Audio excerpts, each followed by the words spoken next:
Hello, I'm Melanie Burrell. This is a very special occasion for the 50th anniversary, and I'm very, very honored to be here, or to be almost with you. You have a superb chairperson in Bruce Ridge. We have talked a little bit together, but you probably have noticed that in the May issue of Senza Sordino, he wrote a series on all of the former chairpersons of ICSOM. It's a superb job, and Bruce, thank you for all of your digging into our backs. A lot of you have asked me about computers.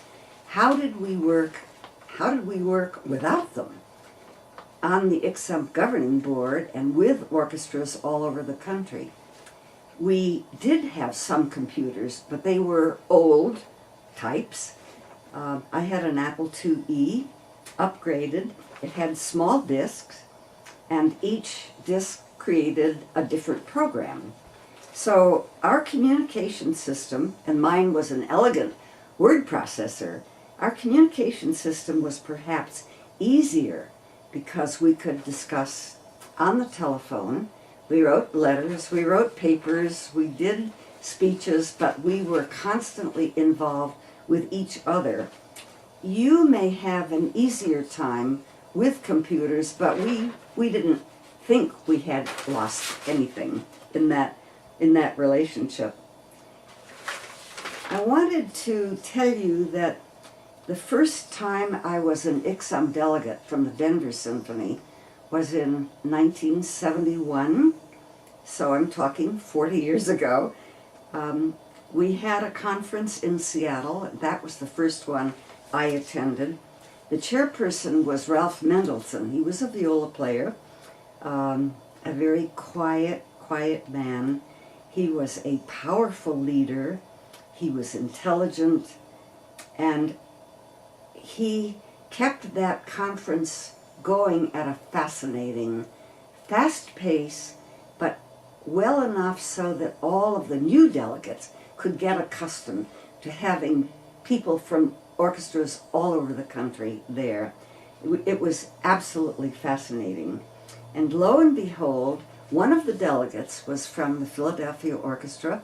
It was Irving Siegel, and Irv became the next chairperson. I found him imposing. He was passionate about the rights and needs of orchestra musicians.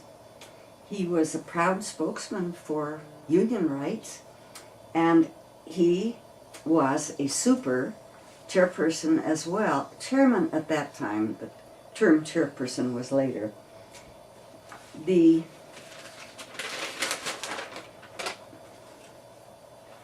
From the beginning, in 1962, the ICSOM orchestras were struggling to find the right place in the professional world for us, for the musicians in orchestras. I wanted to quote our first legal counsel, I. Philip Sipser, whom I met in 1971 at Seattle, and his associate, Len Leibowitz, who became our counsel after Phil Sipser. This is a quote from Julie Ayer, her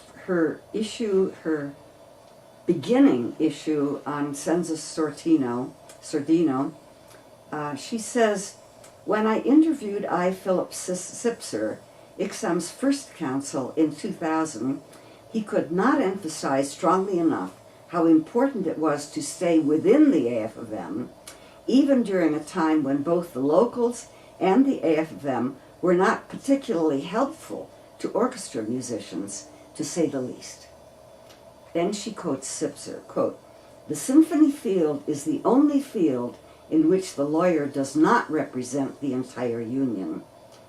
Only some of its members, completely unique in labor history, and here was a group of rank and file who organized themselves, kept the movement alive, retained counsel, fought a three-front battle against the AFM, locals, and management, and lived to tell about it," end quote. He was a superb union lawyer. His associate, Len Leibowitz, was also, and now we have a new marvelous union lawyer in Susan Martin. We look forward to that. I should add, in case there's a question, we have not asked to relinquish our position in the Federation. We are a part, but a unique part of the Federation membership.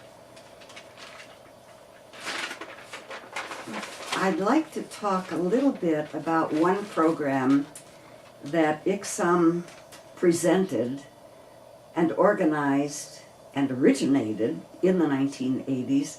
This was the time that Frederick Zanone was chairman, a marvelous, inspiring man.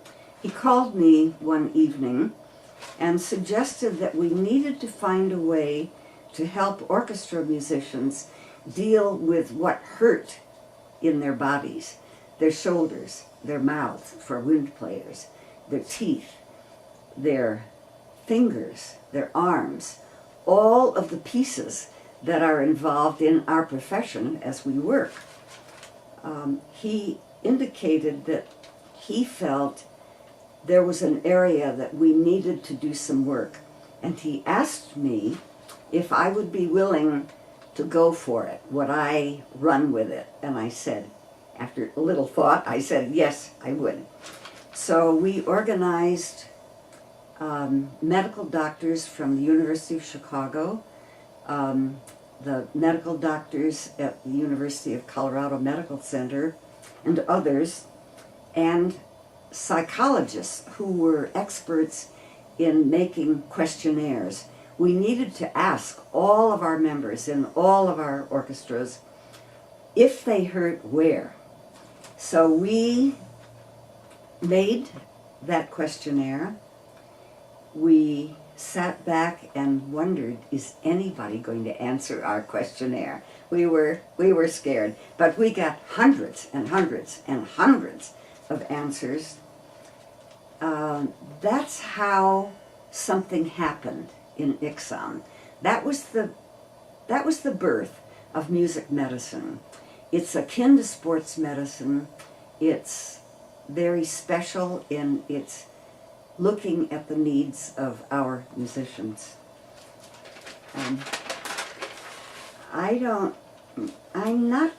was going to tell you something about Irv Siegel, but time is running out, and I will talk to Chairperson Bruce, and Bruce will tell you about this. So we'll go on. This relates to the American Federation of Musicians. We have had problems with the Federation in the past. I dealt with President Victor Fuentealba, president of the AFM at that time. He was a tough lawyer. He was very convinced that no upstart section of the American Federations of Musicians would change his federation. It was not a friendly atmosphere. But times have changed, and we have better relationships now, and we will continue. ICSOM has grown into an increasingly influential organization. We're willing to ameliorate, to make better the harsh differences we've experienced from the past. I'll end by asking you if you have heard the words dumb musician. I have heard those. They can't handle financial structure. They can't handle social interaction.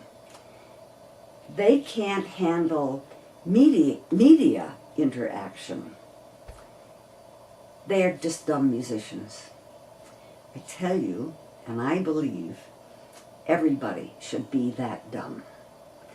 And I love being here with you. Congratulations, and it's been a great privilege to be here. Thank you.